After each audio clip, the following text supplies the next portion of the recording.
बिस्मिल्लाहिर्रहमानिर्रहीम। अस्सलामु अलैकुम वरहमतुल्लाहि वबरकातुहू।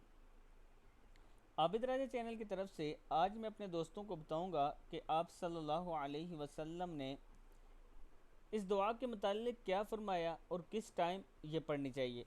उससे पहले मैं अपने तमाम दोस्तों से गुजारिश करूंगा कि अगर आपने अभी तक मेरे चैनल आबिद राजा को सब्सक्राइब नहीं किया तो ज़रूर कर लें, ताकि डेली आप तक अच्छी अच्छी वीडियो पहुंच सकें। तो स्टार्ट करते हैं। बिस्मिल्लाहिर्रहमानिर्रहीम। आप सल्लल्लाहु अलैहि वसल्लम ने फरमाया, जो शख्स बिस्तर पर सोने आए और ये दुआ पढ़े तो इसने गोया तमाम मखलूक की तारीफ़ को शामिल कर लिया।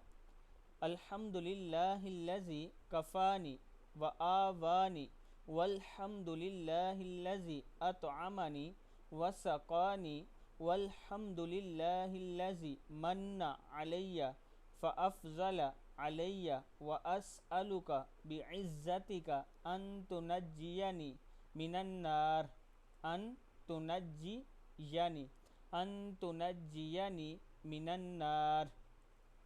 हज़रत अनस बिन मालिक रज़ी अल्लाह ताला अन्हु रवायत करते हैं इस हदीस को।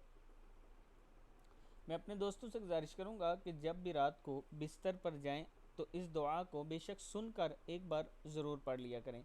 अस्सलामु अलैकुम वरहमतुल्लाहि वबरकातुहू।